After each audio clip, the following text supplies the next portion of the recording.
Hello students, myself Veena Sharma, Associate Professor, Department of Botany, SPC Government College, Ajmer. Today we will discuss about a topic which is IUCN categories of threat, which comes in paper 14th of MSc 4th semester, that is plant resources conservation and utilization. तो IUCN जो है वो उसकी जो red list है IUCN की, और IUCN को हम सभी जानते हैं कि इसका जो फुल फॉर्म है that is international union for the conservation of nature and natural resources, और इसे हम आजकल वर्ल्ड कंजर्वेशन यूनियन के नाम से भी जानते हैं. तो ये टाइम टू टाइम जो स्पीशीज़ हैं, प्लांट स्पीशीज़ हैं चाहे एनिमल स्पीशीज़ हैं, उनका सर्वे करते रहते हैं और जो एक्सटेंसिव सर्वे में ये देखते हैं कि कोई भी टैक्सा जो है वो उसका एक्सटिंक्शन की रिस्क क्या है, मतलब वो किस तरीके से it is facing the risk of extinction. तो उसके हिसाब से ये एक कैटलॉग बनाते हैं जिसे हम IUCN रेड लिस्ट भी के नाम से जानते हैं. तो IUCN की जो रेड लिस्ट है it is actually a catalogue of taxa that are facing the risk of extinction. और ये बहुत इम्पॉर्टेंट है कि ये जो IUCN की रेड लिस्ट है ये हमें बहुत इम्पॉर्टेंट इन्फॉर्मेशन देती है किसके बारे में, जो पब्लिक और पॉलिसी मेकर्स हैं वो किस तरीके से उनका मतलब रोल है एक स्पीशीज़ के कंजर्वेशन के लिए, या उसकी क्या अर्जेंसी है उसके कंजर्वेशन की, उसका लेवल ऑफ कंजर्वेशन क्या है, उसके बारे में ये हमें बताते हैं, एक इम्पॉर्टेंट इन्फॉर्मेशन देते हैं. और इसके अलावा जो रेड लिस्ट है IUCN की, जो ये कैटेगरीज़ की लिस्ट है, इसमें जो कैटेगरीज़ हैं उनमें जो जो भी प्लांट्स आते हैं चाहे वो रेयर हों, थ्रेटन्ड हों, उस तरीके से अभी हम कैटेगरीज़ के बारे में बात करेंगे. तो इसके जो लिस्ट बनती है जो भी प्लांट एनिमल स्पीशीज़ इनमें आते हैं, ये रेड डेटा लिस्ट कहलाती है. और ये रेड डेटा लिस्ट जो है वो हमें जो थ्रेटन्ड बायोडाइवर्सिटी है, हमारी जो बायोडाइवर्सिटी है जो ख़तरे में है, उसके इम्पोर्टेंस के बारे में बताती है, उसके बारे में अवेयरनेस डेवलप करवाती है. और इसके अलावा जो एंडेंजर्ड स्पीशीज़ हैं, जो ख़तरे में हैं स्पीशीज़, उनका आइडेंटिफिकेशन और उनका डॉक्यूमेंटेशन, इन दोनों में हमें ये हेल्प करती है. इसके अलावा इसके और भी रोल्स हैं, जैसे ये जो IUCN की रेड लिस्ट है ये हमें बायोडाइवर्सिटी में जो डिक्लाइन हो रहा है, जो लॉस ऑफ बायोडाइवर्सिटी हो रहा है ग्लोबल लेवल पे, उसके बारे में भी ये हमें चेताती है, या उसके बारे में भी ये एक इंडेक्स हमें बनाने में हेल्प करती है. और जो लोकल लेवल पे बायोडाइवर्सिटी है हमारी, उसको हम कैसे कंजर्व करें, उसके कंजर्वेशन की क्या गाइडलाइंस हों और उसकी क्या प्रायोरिटीज़ हों कंजर्वेशन की, उसके बारे में भी हमें ये बताती है. तो IUCN का जो रेड लिस्ट सिस्टम है वो 1963 में स्टार्ट किया गया था, और तभी से 1963 से ही जो स्पीशीज़ हैं उनका इवैल्यूएशन और कंजर्वेशन का काम लगातार चल रहा है, एक मतलब ग्लोबल स्केल पे पूरी दुनिया में वर्ल्ड वाइड ये कार्यक्रम चलता है. ये एक सेट ऑफ क्राइटेरिया इनके हैं, एक कुछ लिस्ट ऑफ क्राइटेरिया हैं जिनके आधार पे ये कोई भी स्पीशीज़ है उसकी कितनी रिस्क है एक्सटिंक्शन की, उसको ये असेस करते हैं. तो ये जो क्राइटेरिया हैं ये इस तरीके से हो सकते हैं कि किसी भी स्पीशीज़ के एक्सटिंक्शन के क्या क्या क्राइटेरिया हो सकते हैं. एक तो उसकी रेट ऑफ पॉपुलेशन डिक्लाइन की, क्या मतलब पॉपुलेशन जो स्पीशीज़ की है उसके डिक्लाइन की क्या रेट है, ये वो किस ज्योग्राफिकल रेंज की स्पीशीज़ है और तीसरा उसमें whether the species already possesses a small population size, मतलब उसकी पॉपुलेशन का साइज़ क्या है, छोटा है या बड़ा है, तो उस पर खतरे किस तरीके के हैं। और या फिर ये देखते हैं, एक क्राइटेरिया ये भी हो सकता है कि whether the species is very small और it lives in restricted areas, मतलब ये बहुत रेयर है, बहुत लिमिटेड जोग्राफिकल रीजन में ही पाई जाती है। और इसके अलावा whether the result of a quantitative analysis indicate a high probability of extinction in the wild, मतलब वाइल्ड रूप में ग्रो करने पे ये क्या इनके एक्सटिंक्शन की क्या प्रोबेबिलिटी है, मतलब कितने सालों में कितनी स्पीशीज़ वहाँ से ख़त्म होती जा रही है।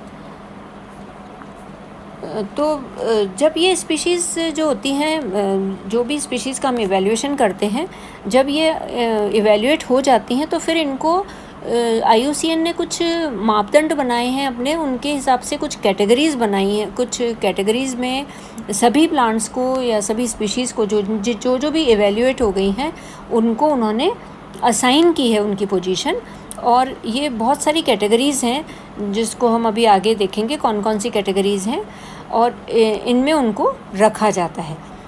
इन कैटेगरीज़ में जो ये 3 कैटेगरीज़ हैं आएंगी अभी, क्रिटिकली एंडेंजर्ड है या एंडेंजर्ड है और वल्नरेबल है, इनको IUCN ने एक कॉमन थ्रेटेंड कैटेगरी के नाम से रखा है।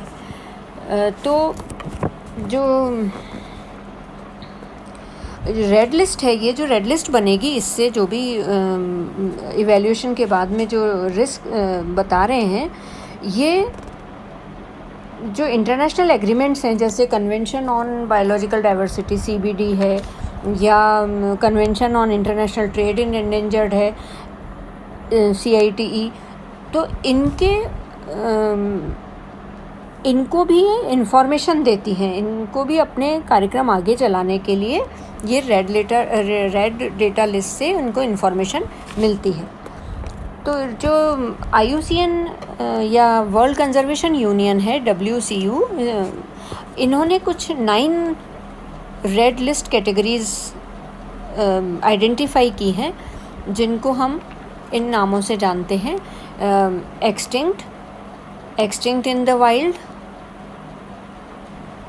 यहाँ अगर हम राइट से देखें इस डायग्राम में तो एक्सटिंक्ट है, फिर एक्सटिंक्ट इन द वाइल्ड है, मतलब ये हाई रिस्क ऑफ एक्सटिंक्शन से हम लो रिस्क ऑफ एक्सटिंक्शन की तरफ चल रहे हैं। क्रिटिकली एंडेंजर्ड है या एंडेंजर्ड है, then vulnerable, nearly threatened, least concern, data deficient and not evaluated. ये 9 कैटेगरीज़ जो हैं IUCN की थ्रेटन्ड स्पीशीज़ की कैटेगरीज़ कहलाती हैं।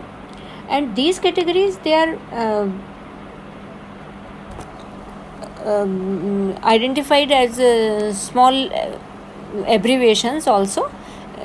You can see EX, EW, CR, EN, VU, NT, LC, DD and NE for the respective categories. Now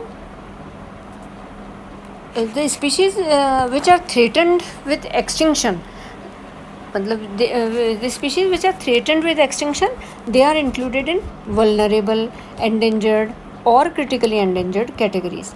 तो अभी जैसे मैंने आपको बताया कि ये 3 जो कैटेगरीज़ हैं जो बीच में यहाँ पे दिखाई दे रही है, CR, EN और VU, ये थ्रेटन्ड कैटेगरीज़ कहलाती हैं। क्रिटिकली एंडेंजर्ड स्पीशीज़ वो स्पीशीज़ हैं जो कि वो स्पीशीज़ बनती हैं जब 50% probability of extinction in 5 years, मतलब पिछले 5 सालों आने वाले 5 सालों में 50% स्पीशीज़ एक्सटिंक्ट हो गई हैं, तो ये उनको हम क्रिटिकली एंडेंजर्ड में डालते हैं। मतलब ये उनकी प्रोबेबिलिटी ऑफ एक्सटिंक्शन के आधार पे ये कैटेगरीज़ आइडेंटिफाई की गई हैं। और एंडेंजर्ड उनको कहेंगे जिनकी पिछले 20 सालों में वो 20% एक्सटिंक्ट हो गए हैं। एंड वल्नरेबल हम उससे कहेंगे जो कि पिछले 100 सालों में 10% स्पीशीज़ एक्सटिंक्ट हो गई हैं। तो ये थ्रेटन्ड की कैटेगरीज़ हैं और कई बार जो स्पीशीज़ है वो बहुत स्मॉल वर्ल्ड पॉपुलेशन है, जिनकी बहुत कम पॉपुलेशन है और वो अभी एंडेंजर्ड नहीं है लेकिन रिस्क पर हैं, तो उनको हम यहाँ रेयर स्पीशीज़ के नाम से भी जानते हैं। और ये स्पीशीज़ जो होती हैं वो ज़्यादातर जो है रेस्ट्रिक्टेड जोग्राफिकल एरियाज़ में या हैबिटेट्स में बहुत थिनली स्कैटर्ड होती हैं या बहुत कम रेंज में पाई जाती हैं। तो अब हम यहाँ पे थोड़ा सा इनके बारे में इनको जो हमने क्लासिफिकेशन किया है वो किस आधार पे किया है उसके बारे में हम थोड़ी सी बात करेंगे। जो रेड लिस्ट कैटेगरी है, जैसा हमने देखा अभी आपको, यहाँ हमने देखा कि जो जितनी भी स्पीशीज़ हैं अगर हम उनका इवैल्यूएशन कर रहे हैं तो वो दो कैटेगरी में बढ़ती है, या तो वो इवैल्यूएट होती हैं या वो नॉट इवैल्यूएटेड रहती हैं, मतलब उनका कोई इवैल्यूएशन नहीं हुआ है। अब जो इवैल्यूएटेड स्पीशीज़ हैं उनके बारे में वो दो तरीके की हो सकती हैं, या तो उनके बारे में इवैल्यूएशन के टाइम में हमें सफिशिएंट डेटा मिल गया है, if we get adequate data then they are categorise in these categories, and if the data is insufficient then the species will fall under the category of data deficient. And if adequate data of the species is with us, then we will identify according to just I have specified you threatened categories हैं जो इसमें critically endangered और vulnerable हैं, and nearly threatened मतलब जो कम हैं, rare species हैं, near threaten हैं वो, और उसके अलावा कुछ स्पीशीज़ ऐसी हो सकती हैं जिनके बारे में डेटा अवेलेबल है लेकिन वो बहुत साल पहले ही एक्सटिंक्ट हो गई हैं, बिल्कुल उनके बारे में कोई हमें डेटा नहीं मिल रहा है, या एक्सटिंक्ट इन द वाइल्ड हो गई हैं, वाइल्ड रूप में वो मतलब नेचुरली वो नहीं उगाई जा रही हैं, तो ऐसी स्पीशीज़ को एक्सटिंक्ट इन द वाइल्ड हम कहेंगे। Now we will discuss the 9 categories like this. First, extinct species, and abbreviated form is EX, and this is about the species which are extinct when there is no responsible doubt that the last individual has died. मतलब इसका कोई भी जीवित individual, जीवित प्राणी इस धरती पर मौजूद नहीं है, इसमें कोई शंका ना रहे, तो वो एक्सटिंक्ट कहलाती है। Then comes extinct in the wild. Extinct in the wild EW के नाम से जानते हैं, और इसमें हम इसको इस तरीके से डिफ़ाइन कर सकते हैं कि species is extinct in the wild when exhaustive surveys in the known and expected habitats have failed to record an individual. मतलब उस एरिया में हमने बहुत सर्वे कर लिया लेकिन हमें कोई भी इसका इंडिविजुअल हैबिटेट में या वहाँ एरिया में नहीं मिला, तो ये एक्सटिंक्ट इन द वाइल्ड कहलाएगी। Then third category is critically endangered or CR. CR are the species which are critically endangered when it is facing an extremely high risk of extinction in the wild in the immediate future. मतलब near future में ये बहुत ज़्यादा high risk पर हैं extinction की, then they will come under critically endangered. And then endangered species. Species are endangered when it is not critically endangered but facing a very high risk of extinction in the wild in the near future. मतलब बहुत ज़्यादा pressure में नहीं है लेकिन pressure में है, तो ये endangered species कहलाएंगी। vulnerable वो स्पीशीज़ हैं जो कि critically endangered तो नहीं है और endangered भी नहीं है, लेकिन फिर भी ये एक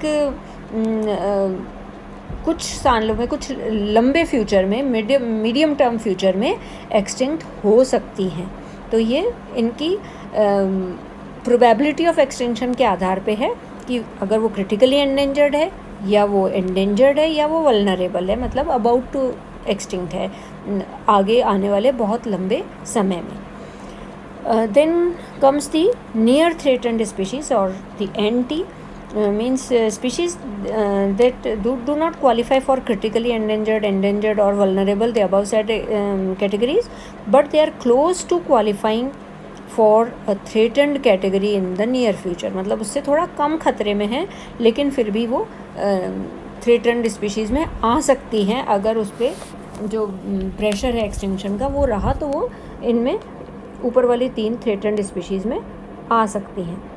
species are least concern means LC। LC का मतलब होता है कि जो स्पीशीज़ लोअर रिस्क पे हैं लेकिन इवेल्यूएट तो हो गई हैं, लेकिन ये अभी इतने ज़्यादा ख़तरे में नहीं है। मतलब ठीक है, वो सरवाइव कर रही हैं, बहुत ज़्यादा प्रेशर में नहीं है, लेकिन वो कभी आ सकती हैं, मतलब इन ऊपर वाली कैटेगरी से थोड़ा कम ख़तरे में है। नाउ डेटा डेफिशिएंट स्पीशीज़, जिनके बारे में अभी बहुत ज़्यादा इन्फॉर्मेशन हमारे पास नहीं है कि हम उनको हाई रिस्क ऑफ एक्सटिंक्शन या रिस्क ऑफ एक्सटिंक्शन में मान लें, क्योंकि अभी उसके बारे में सर्वे चल रहे हैं, वो इवैल्यूएशन के प्रोसेस में है। और लास्टली नॉट इवैल्यूएटेड और NE कैटेगरी, इसमें वो स्पीशीज़ आती हैं which are not evaluated properly और कोई भी मतलब क्राइटेरिया के लिए इनका अभी इवैल्यूएशन नहीं किया गया है, ये वाइल्ड में नेचुरली ग्रो कर रही हैं। So with this conclusion we can conclude with this text. We can conclude the criteria used for identification of the species to be in these categories, and which are important categories of IUCN, these 9 categories, and according and on the basis of these categories, this IUCN had published a red data list time to time, और उसमें ये जो plants हैं, जो animals हैं, या जो lichens भी हैं, या कोनिफर्स हैं, ये किन किन कितने कितने प्लांट्स कौन कौन सी कैटेगरी में आ रहे हैं, इसके हिसाब से भी इन्होंने इनका इवैल्यूएशन किया है। तो जैसे अभी अगर हम 2020 की बात करें तो लगभग 1,40,000 स्पीशीज़ आर असेस्ड और evaluated, and out of this 1,40,000 species approximately 30,000 species, more than 30,000 species, they are coming under threatened category. In threatened category, 3 categories are included: critically endangered, endangered and vulnerable. So the situation is critical, और इससे हमें थोड़ा सा biodiversity के loss के बारे में या डिक्लाइन जो हो रही है बायोडाइवर्सिटी, उसके बारे में हमें पता लगता है। ये आज हमने इसके IUCN के बारे में पढ़ा। अब हम अपने नए अगले लेक्चर में कुछ बायोडाइवर्सिटी के बारे में बात करेंगे। Thank you very much.